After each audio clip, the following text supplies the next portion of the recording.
We're going to be picking up where we left off last week in the book of Luke. We were in Luke chapter 5, and we have been talking about how Luke chapter 5 was yet another milestone in the ministry of Christ, and how we are shifting from the setting up stage necessarily, but we're going right into his actual ministry, the establishment of his ministry. And this next 3 years of his ministry are going to be quite intense, because you really think about how much is actually happening over the course of these next few chapters. With us being in chapter 5, there's only 24 chapters in the book of Luke. So we're roughly a fifth of the way through already of Jesus' life. And so as he begins this ministry, he starts to talk to these individuals. We see already how there are some of the opponents that are beginning to rear their ugly head. We talked about that in chapter 4. We talked about how the devil was tempting Jesus and trying to lead him astray. We talked about his entry into Nazareth and how they were really quite offended that he was not showing the spectacle that he did in Galilee and other regions. And as we start chapter 5, we had his calling of the apostles. The first few apostles are called in the beginning of chapter 5. And part of what we're going to talk about here is really a shift in perspective. Up to this point, it has been predominantly, the initial part of the book was talking about John's family and his work and the role that he would serve. Then we shifted over to Jesus' family and their role and what they would do. And then we talked about Jesus' beginning and his role. But we're starting to add more and more individuals to the story. And the more individuals that you add, the more you add perspectives to what is taking place. And so it's really interesting when you break down throughout the Gospels the responses that individuals have and the context of those responses. It helps you to grasp the humanity of these individuals. And I think sometimes when we're reading Scripture, we have a tendency to look at individuals as greater than human. We say, oh, well, this is the apostle Paul. Look at all the work that he did. Or this is Peter and all the work that he did. And we tend to put them on a different pedestal than the fact that these are just human beings. These are normal, everyday people. And in fact, we talked about the three that Jesus called. They all had the same profession. They all had the same role. These men that he had called, they were fishermen from the region of Galilee, and specifically they were working on the Sea of Galilee. And if you were looking into Jesus' work, you might begin to think, oh, he's got a particular type of person that he is looking to make his disciples. That's what he's looking for, is these uneducated, blue-collar individuals. And let's be honest. In our society, if someone said, oh, that movement is just full of the uneducated and blue collar, what do you think that person is saying? You think they're complimenting that group? No. You need the Ivy Leagues. You need the white collar individuals. That's the real intelligence in the group, right? Well, we're going to see that this is not the only group of people that Jesus calls to be his apostles, but these were the first few. And in fact, he tells them, you are going to be fishers of men. Now, just for our own sake and making application for us today, is it easy to be a fisherman?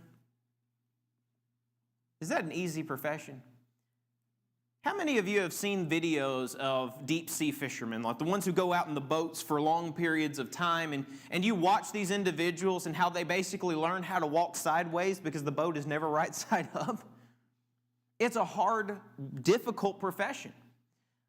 But there's something else that's added to that as well. They have to know their craft in order to be successful. When I was living in Arkansas, there was a good friend of mine in the church down there, and we used to go fishing pretty regularly while I lived there. And he was the type of individual that he would wake you up at the crack of dawn. You didn't even know that hour existed because you're asleep most of the time. But he would wake you up, he'd take you out to who knows where because he swore you to secrecy. He didn't want anyone to know his fishing spots. But it was incredible how this individual worked, because he knew what time of day that you needed to be out, what part of this pond or lake or bayou or wherever you were you needed to be in. He knew the way that lake was, the lake bottom was shaped. He knew where the fish would be. He knew all these different things, and he knew what lure to use. Do you think that just magically popped in his head one day, or he just got really lucky with all of that? So when Jesus tells these individuals, I'm going to make you fishers of men, this is not just a quick turnaround. He is changing the mindset of these individuals. He is changing the profession of these individuals, and he is changing their purpose. The reality is, every one of the apostles, regardless of where they started, were fishers of men. That was their role. Now, here's the question for us today. What does Matthew chapter 28, verses 18 through 20 say? Whoever can read it or quote it first.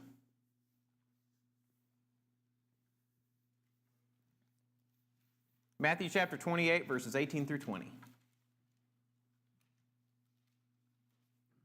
I see mouthing. And Jesus came and spoke to them, saying, All authority has been given to me in heaven and on earth. Go therefore and make disciples of all the nations, baptizing them in the name of the Father and the Son and the Holy Spirit, teaching them to observe all things that I have commanded you. And lo, I am with you always, even to the end of the age. All right, what did he command these apostles to do? Go and teach all nations. What did he say shortly after that?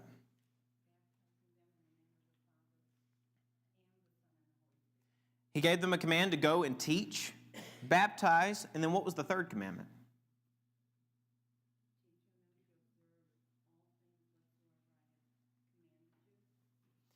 Teaching them to observe all things whatsoever I commanded you. The apostles had a different role in terms of an authoritative position, and in that role they had a different job to accomplish than many individuals. But do you think this fishers of men aspect would have been included in that? If you're going to teach them to observe all things whatsoever I have commanded you, he commanded them to seek and save the lost. That was their responsibility. That was their job. It was not something they could pass off to somebody else. So for us today as Christians, it's not enough just for us to make sure we're okay.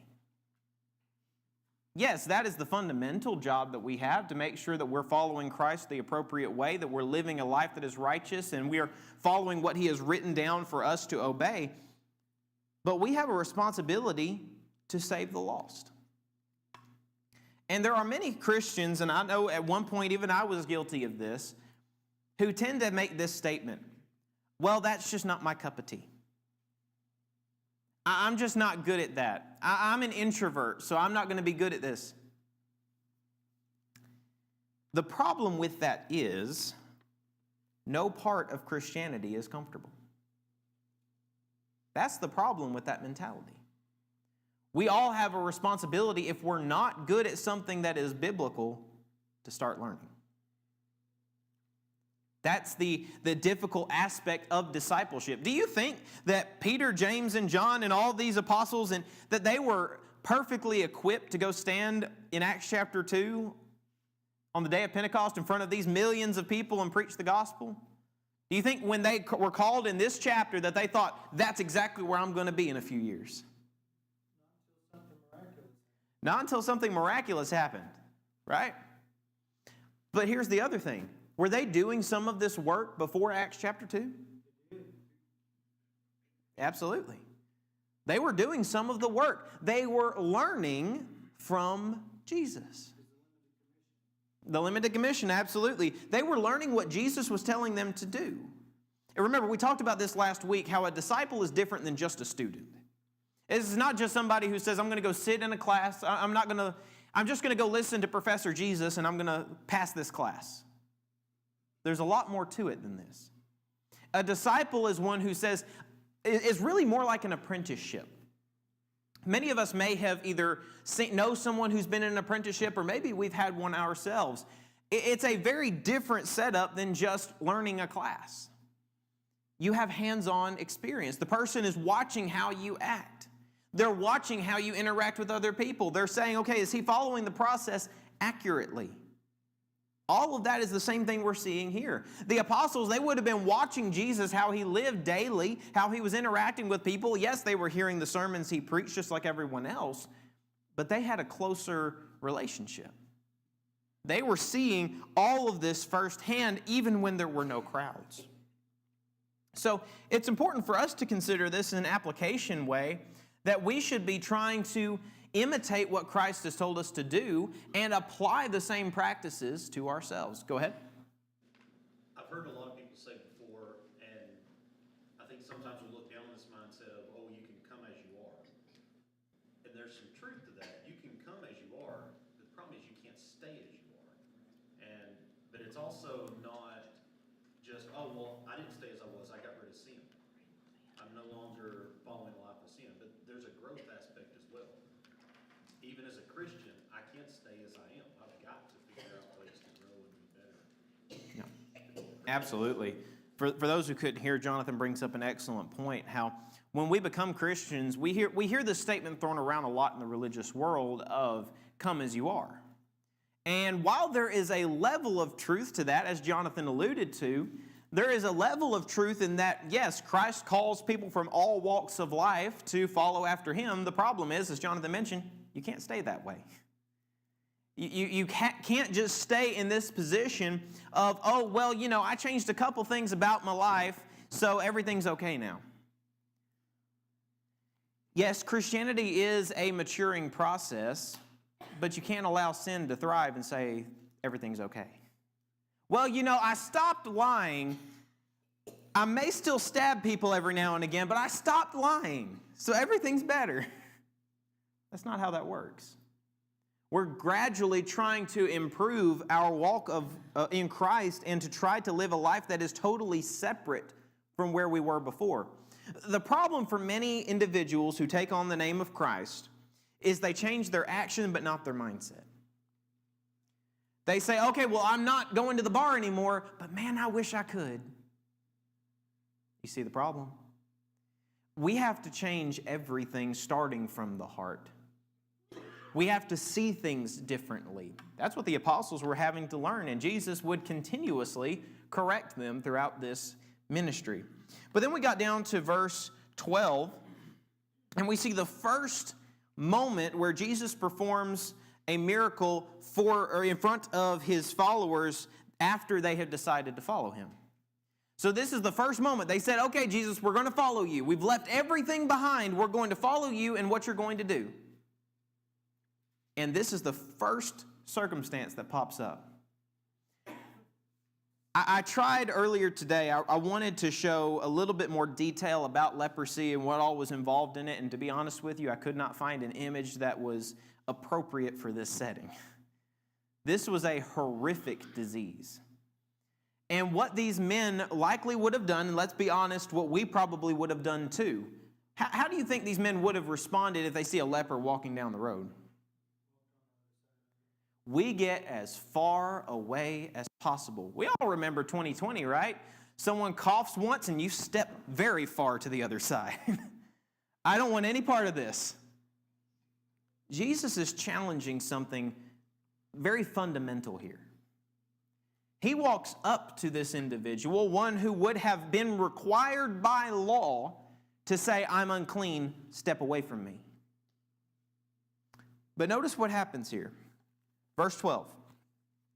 And it happened when he was in a certain city that, behold, a man who was full of leprosy saw Jesus, and he fell on his face and implored him, saying, Lord, if you are willing, you can make me clean. So he offers an appeal to this authority, to this being who he knows is capable of this. He says, if you are willing, you can make me clean. You can rid me of this disease. Then he put out his hand, Jesus being discussed here, and touched him, saying, I am willing, be cleansed. Now, last week we looked at this mostly from Jesus and the leper's perspective. I want us to look at this from the apostles' perspective. They see this man come and kneel before their new master, the one who they are listening to. They are following his teachings. What do you think their response is in their own hearts? Maybe they didn't say it out loud, but what do you think they were thinking about? Jesus, what are you doing? Don't let that guy near you. You'll get sick, and if you get sick, we all get sick.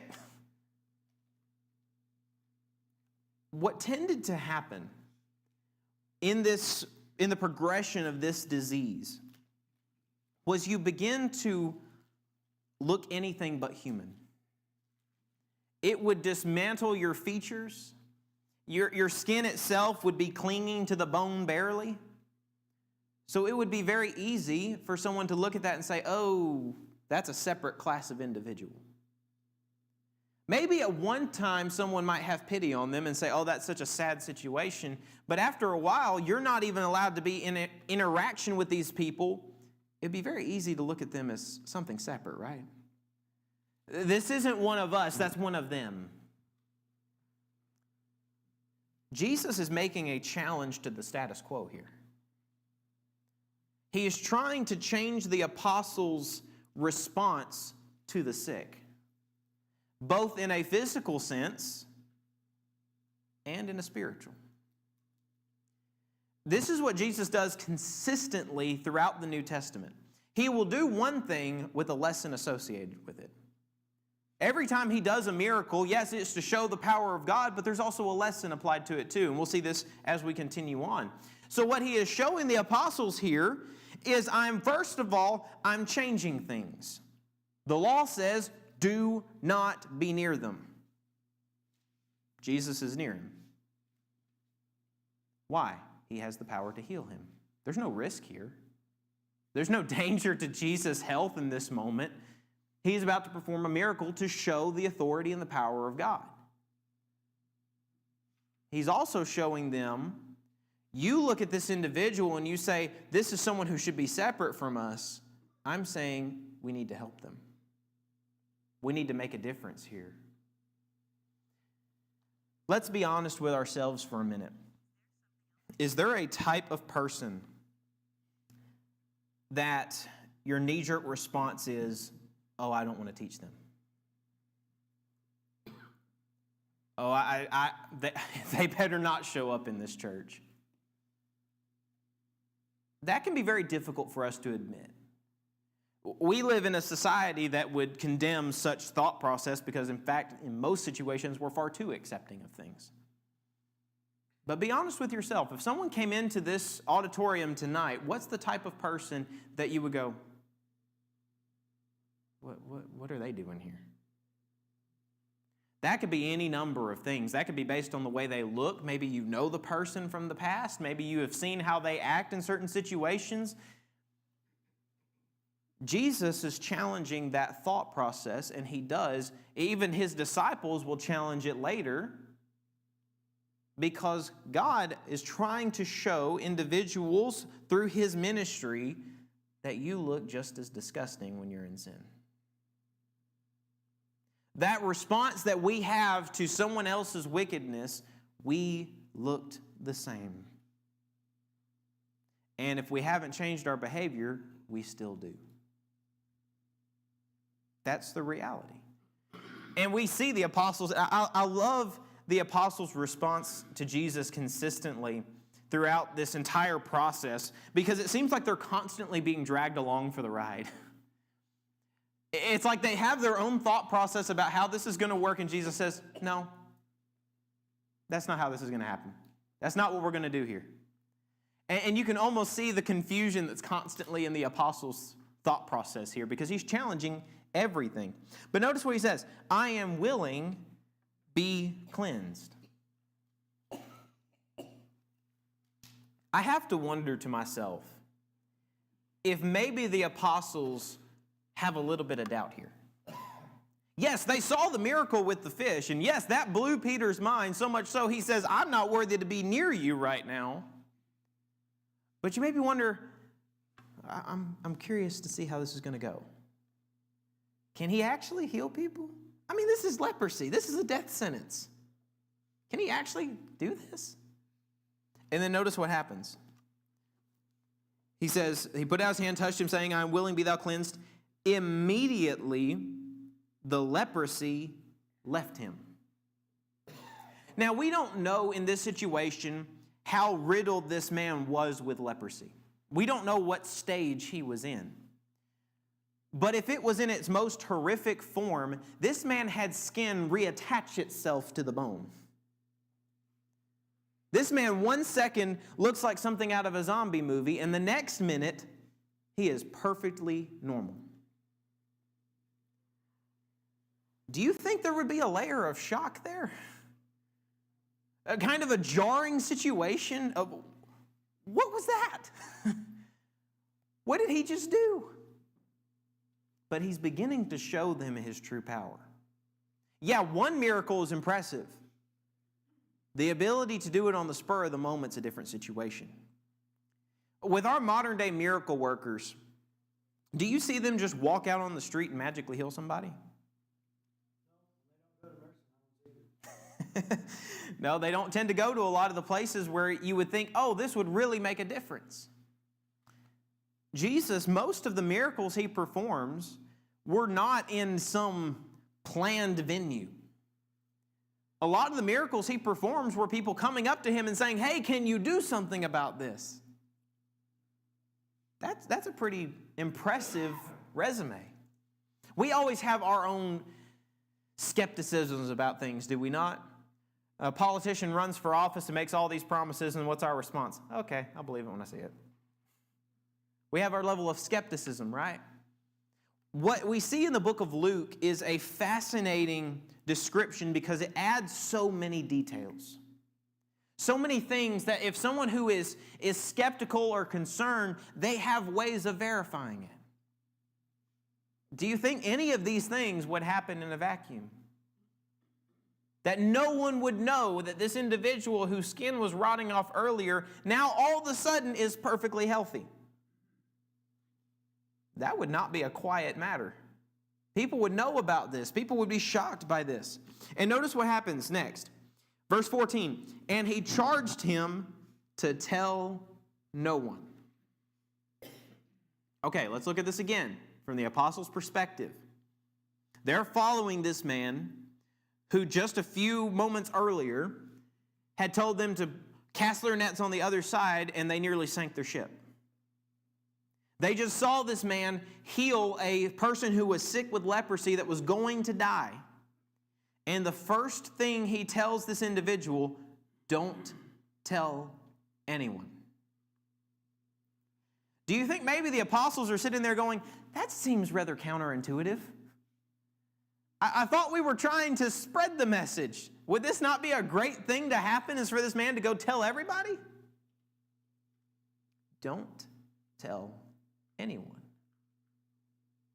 What that does, from a literary perspective, is it adds a layer of validity to Jesus. He is not relying on these miracles to prove who he is. He helped this individual out of the goodness of his heart. He changed this individual's life, but this wasn't the point. And we see this continue all throughout the New Testament. We see when the apostles perform miracles, we tend to see what happens shortly after is we hear these individuals say they were amazed at what? The apostles' doctrine. Very rarely do we see people who are just so blown away by a miracle they become a Christian. Most of the time when you see a conversion, it's a response to the doctrine. What they were taught that blew them away. So let's continue on. Let's see what happens next. Go ahead. You may have mentioned this and I missed it, or you may be headed there, so if I'm about to say too much, just hold it down. Go ahead. Stop. So if you read a little bit about leprosy in general, you can go back and look in Leviticus 13. And I'm sure you've read this, where they have some very specific ceremonial things that the priests do to pronounce them clean or unclean. And leprosy in the Bible can be a general term. And whether it turns into the full-blown disease that we think of leprosy, or if they have another skin condition that looks similar, they would have to isolate, and then the priest would have to watch them and go through a clean or non-unclean process. So the point of mentioning this or bringing it up, it says here that if you were pronounced unclean, it has to be done by a priest. If you go through that process and you're pronounced clean, it has to be done by a priest. They won't accept it from any other place. It has to be done by a priest because he's following what is laid out in Leviticus. And if they are pronounced unclean, have to look a certain way and dress a certain way. They let their hair grow out, they leave it disabled, they have to cover their upper lip, whatever that was to do. I don't know. They had to wear torn clothes, and they had to shout out, unclean, unclean, from a distance. So when you think about Jesus doing this and doing it just for the apostles to see and not tell other people, I can't help but feel like that was a demonstration for the apostles' benefit, to let them see that he was superseding the law that the priests were following, to prepare them mentally to think about this is really different. Those are all really excellent points. The ceremonial part I was getting to, but I'm glad you brought up the extra part about the symbolic representation for the apostles here. There has to be a reason why. Yeah, there has to be a reason why he did this privately. There may be a number of reasons. Maybe he said to not tell anyone because that wouldn't have done him any good. Maybe if he had gone and told everyone, hey, I'm okay, they say, well, where's the priest certification? You know, you can't be brought back into society just because you claim you're okay. You got to go to a priest. Maybe that was part of the reason. But I love what Larry brought up here. Jesus was superseding the law of the priest here. He was taking on a role that was specifically designed for these priests to do. He's saying, hey, you're clean. Well, only a priest could pronounce that. He was the only one that could. In fact, we see later on, notice what happens. He says, verse 14, but go and show yourself to the priest and make an offering for your cleansing as a testimony to them, just as Moses commanded.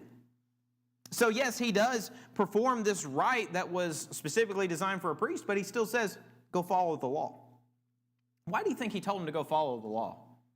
I mean, Jesus just cleans you. Why do you have to go to some priest? Jesus was under the law. This was still God's rulership over the people, was the law of Moses. So he's telling this individual, you're not going to break the law just because I performed a miracle on you. Go do what you're supposed to do. But I love what Larry brought up here about him superseding the role of the priest, because everything he does going forward would be jarring for a Jew to experience.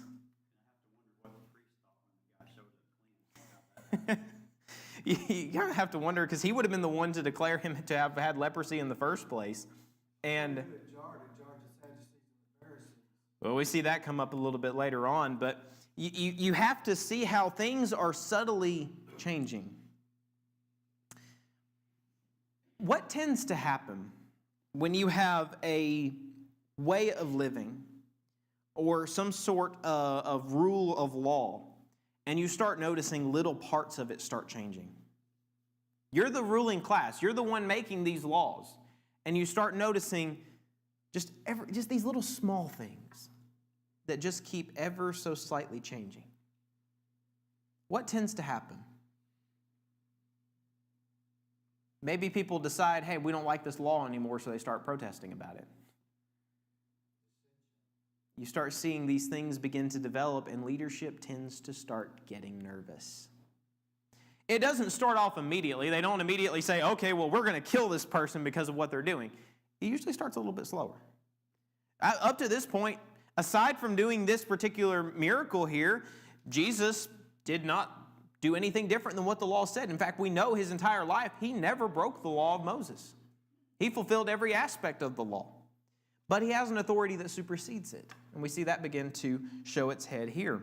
So he says, just as Moses commanded. And notice this, verse 15. However, the report went around concerning him all the more.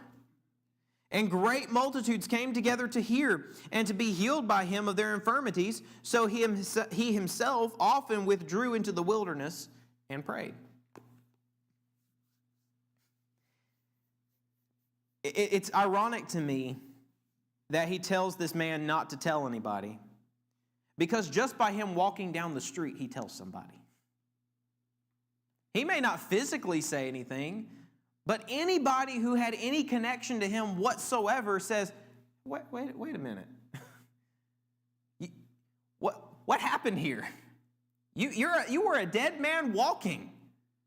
What changed? But we have the priest that tells people, this man is clean. He has been shown back into society. And it's interesting that Larry brought up the point with the ceremony aspect here, because leprosy was a very generic terminology because they couldn't do a genetic test. They couldn't find out what disease was in you at that time the same way we can today. So basically, it was just a wait-and-see scenario.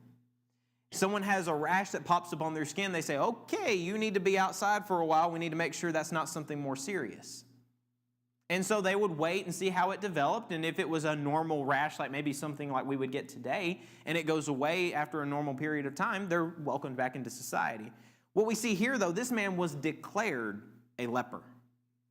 He knew what he had. So he would have been literally sent off to his death. That was the circumstance here. But he has been healed by Jesus. He has now received his life back to him. And he has been able to re-enter society. On top of that, he has one individual to thank. These are all little things that Jesus is putting in place. And it's really a lesson to us as well, because we tend to like rapid, explosive change. Do we not? If we say we want something different, we want to see everything just blow the lid off of something, right? We say, hey, we really want to increase our numbers. We want 500 people the first day. Well, absolutely, that would be an incredible thing. But how does growth usually go? Just one person at a time. Just one person at a time. Sometimes growth starts by changing the hearts of individuals already here. So you might look at the numbers and say, oh, well, we haven't grown at all. But that may not be true. We may have people that have shifted their perspectives, that have changed the way they think about evangelism. And Jesus is really teaching us an important lesson here, because nowhere in this situation did Jesus tell him about the church. Nowhere in this section did Jesus declare himself God. He performed a miracle, which from a Jew's perspective could mean, yes, it could mean he's God, or it could mean he's a prophet. In this circumstance, there would be no obvious differentiating factors. We just know this power came from God. Small changes. Small moments. Go ahead. My Bible, King James Version uses the word fame. Mm-hmm. And when a person, it wasn't that man necessarily, but it was those that were around there that might have saw it when he come out or whatever. Yep. And the fame spread. He's becoming like, he's it. He's becoming very popular, whether that be they think he is. We see even later on how there was some controversy regarding his identity. Some say that he was John the Baptist raised from the dead. Some say he was a prophet of Elias or something along those lines. But what we see here is really interesting. It says his fame was growing and people were flocking to him. What do you think would happen if you found out tomorrow that you only have a few days to live? Whatever disease it might be, you know you just have a few days to live. And then someone comes to you who has the exact same disease and they say, hey, I found a doctor, he fixed it. He has this new procedure, took care of the problem instantly, no problems at all. I'm clean. What do you think you would be doing the next day? It's like, I'm booking an appointment. I want to be there right now. That's what these individuals are doing. They hear about this man, Jesus, and they say, hey, I'm going to go see this. Whether it be I need to be proven that this is true, but what we see here is interesting. They came together to hear, first of all, and to be healed. There were many people that weren't there for any healing or miraculous situation to be performed. They were there because they wanted to hear what he said. Listen to the doctrines of this man. So at this point, Jesus has become so overwhelmed by these individuals. It says that so he himself often withdrew into the wilderness and prayed. What does this tell you about Jesus? This one little statement. In a very broad sense, what does this tell you about him?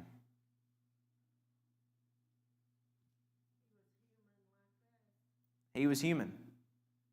That's what it tells you. He was tempted in all points like as we are, yet without sin, absolutely. But he was 100% God and 100% man. He had the exhaustion. He had the overwhelming feelings that we get. He understood this. He experienced this. So much so it says that he withdrew himself into the wilderness to pray. We oftentimes leave prayer as our last resort, do we not? We'll do everything else before we think, okay, maybe I need to pray about this.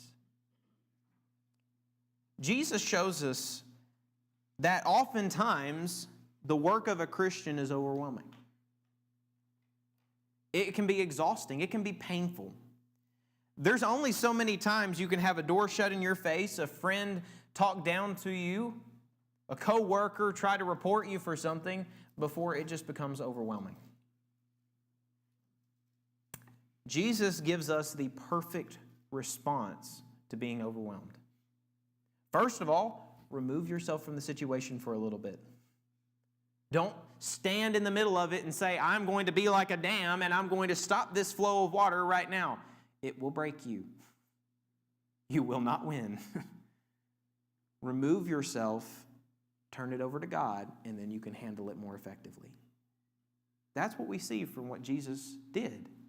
And if we are claiming to be Christians, followers of Christ, then the way he responded to problems, the way he responded to circumstances, the way he responded to opposition, we should mirror it exactly as we can. So he's giving us a lesson there, also a lesson to his apostles. There were times where we see the apostles having to do the same thing. Remove from the situation and then go back into it. That leads us into the next point here. We only have a few minutes left, so we'll try to at least read over this a little bit.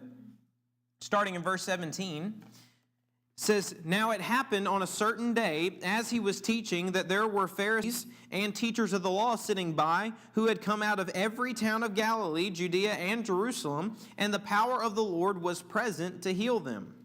So we see something interesting. This is the first moment that we read of the Pharisees and the Sadducees paying attention to what's happening. Why do you think they would be present for this?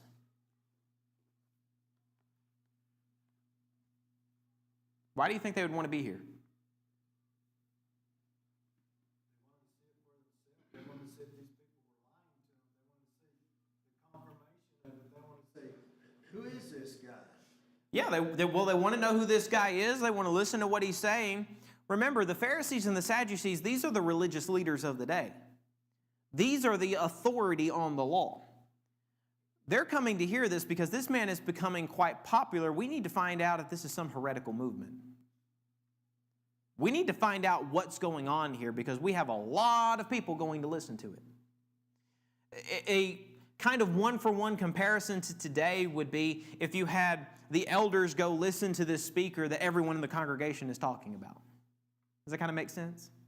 That's kind of what's happening here. They see these people that are flocking to him, and in fact, it says these Pharisees came from all over to listen to this. They said, we need to find out what's going on here. We need to know what we're up against. So you can see there's a level maybe of opposition starting before Jesus has even opened his mouth. But let's keep going. Verse 18.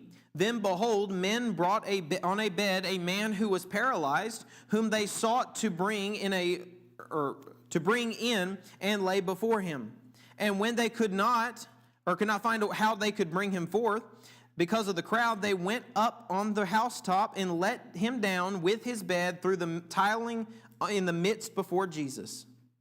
So these individuals, they have a friend, they have an individual they know who has been paralyzed, and we read in other accounts, since birth.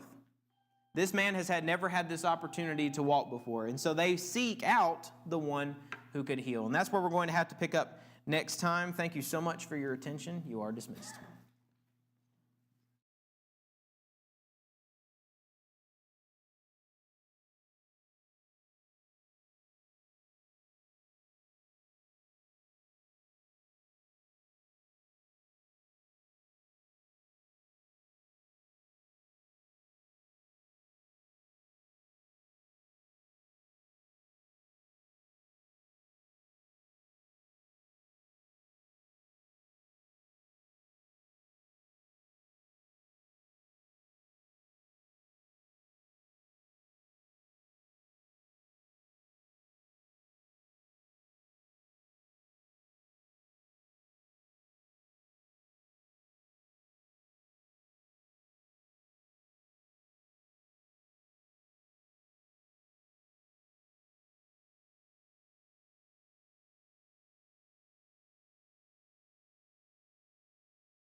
Welcome to Cookeville Church of Christ.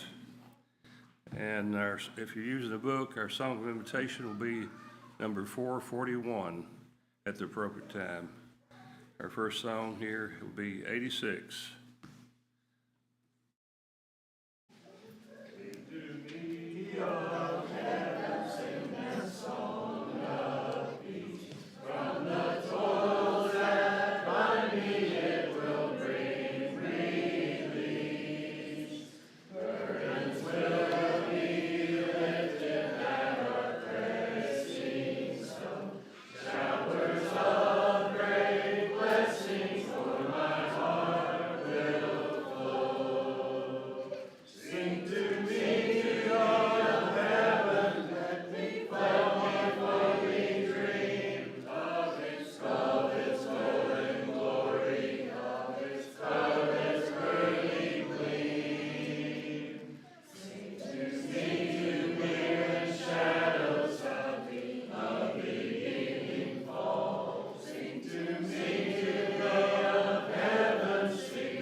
Good evening, everyone, tonight. It's good to see each and every one of you. I thought spring was on its way, but it looks like winter's here. It's almost like it's going to stay. But anyway, tonight I was going to ask you something, and I wanted to ask you about your holiness. Not the holiness that is in Rome, the Vatican, but I'm talking about your personal holiness. Are you holy? Are you working on it? We all want to strive to be better in our lives when we do things. Holiness is a Bible subject, and it's something that is very important to us. If you want to, you can turn your Bibles over to 1 Peter. 1 Peter chapter 1 and 15. And it's a call to holiness. And what conduct, why about your conduct? Not conforming to ourselves, but to our former lust, Peter talks about. And to what extent is God is holy? We learned in Leviticus, we saw earlier about clean and unclean, and that would go back, almost like to the animals that were unclean and clean and as they were loading up on the ark. We have clean and unclean. Holiness, holiness. God talks about it, and he wants to, you cannot see God if you're not holy. Hebrews 12:14. Follow peace with all men and holiness, without which no man shall see the Lord. The world isn't holy, and so we need to be holy. 2 Peter 3:11. So that all these things shall be dissolved, what manner of you persons might ye pursue all that is holy in conversation and holiness? See, our conversation is like the song that Jim just sang to us, should be about heaven. That is the place we are wanting to go. So we want to improve upon our holiness. And we are taught by God, and we're taught to be partakers of his holiness. 2 Peter 1:2-4. And God sent Jesus, and he came that he might serve God in holiness and righteousness. We learned that in Luke chapter 1, verses 74 and 75. Josh taught us that in his study of Luke. He's been doing a great job, and I really enjoy that study. And Jesus came to serve. So we are to be followers, and we've been called out of darkness into light. 1 Peter 2:9-12. And we are born again so that we should obey his word. We are new creatures in Christ. 1 Peter 1:22-23. So we are given a new life through baptism. And that's what makes us righteous with God. That's what puts us in holiness with him. That makes us be able to have fellowship with him. Romans 6:3-7. And we're a new creature. Becoming a Christian should change us and the way that we live.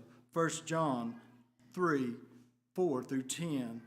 And we no longer live in sin, and it is no longer our practice. Romans 6:1-2. And this doesn't mean that sin won't trap us, but it is not a state in which Christians should remain.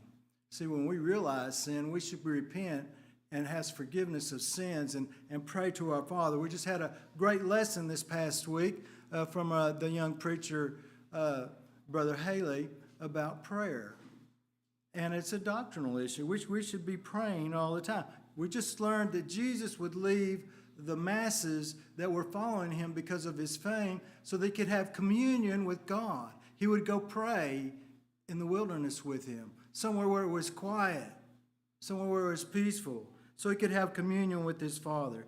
See, we know that we have to be on our guard because Satan is always around. He's looking to devour us. He's looking to try us. He's looking to cause us to fall from that holiness. So we must be on our guard. We must remember we must be sober and aware. And that comes from 1 Peter 5:8-9. We have to arm ourselves against Satan to keep ourselves holy in holiness because of those fiery darts that we read about in Ephesians chapter 6-11. And we must put on the full armor of God if we're going to be holy. We need to have a mindset because, see, we are God's people. And just as God's people in Leviticus, he said, I am holy. He says, I want you to be holy also. We are a Christian nation. We are supposed to be holy. We are setting the standards for all to see, each and every one of us. And we need to see it morally and ethically in our lives from day to day. We need to show our holiness in our speech, the way we do things, the way we talk, the way that we are. The life of a Christian is one of growth. I heard Josh speaking about this. I thought he was going to steal my thunder for a moment about we're supposed to grow. You know, we learn. Sometimes we're going to be teachers. Sometimes we're going to be preachers. Sometimes we need to go back and be taught again. But we're like babes in Christ, learning how to be holy. We should always be striving. If we're going to be a disciple of Christ, we must always strive for that perfection in our lives. We must be holy. We must be holy in His sight. Hebrews 5:12-14. See, God allows you time. And I've been given a lot of time. And many of you have too as well. And you need to use it wisely, for His purpose. And in growing, we perfect our holiness, 2 Corinthians 7:1. And it takes time, but it is doable when you read from the scriptures from Matthew 5:6. Blessed are they which do hunger and thirst after righteousness, for they shall be filled. We will be filled with His holiness. We will be filled. And see, when setbacks happen, which we know that they will, we just don't have to wallow in it like the pig, and turn back to the mire. And when we're given a way out, it puts us back on the right path. In 1 John 1:8, he tells us that. And then when we read the next chapter, in 1 John chapter 2:1, he says we have an advocate with the Father, Jesus Christ the righteous. In our songbooks that you have underneath your chairs, there is a songbook, a song, and there a hymn. And I think we sung it a time or two. It's called Take Time to Be Holy. It's 650. I'm just going to read a couple of verses of it real quick before I stop. It says, take time to be holy, speak oft of thy word, abide in Him always, and feel His good word. Make friends of God's children, help those who are weak, forgetting in nothing His blessings to seek. Take time to be holy, the world rushes on. Spend much time in secret with Jesus alone. By looking to Jesus, like Him thou shalt be, thy friends in thy conduct, His likeness shall he see. A wonderful song. A wonderful song that we all need to apply for our lives. See, God has a way to fix our unholiness. And He has a way to fix us if we have been unholy, if we are a Christian. See, we become a Christian to become in fellowship and to be unholy with Him. And when we become a Christian, if we fail, we have problems, we have that advocate with the Father, Jesus Christ the righteous. So if you want to be righteous and you have a problem, if you've not been baptized, you won't be saved until you are. You won't be saved until you're baptized. Mark 16:16. He that believeth and is baptized shall be saved. Those are important words. So don't settle for anything less, because we all should desire to see God, and we should be holy because He is holy. Let us all stand and sing the invitation song.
Will you bow with me?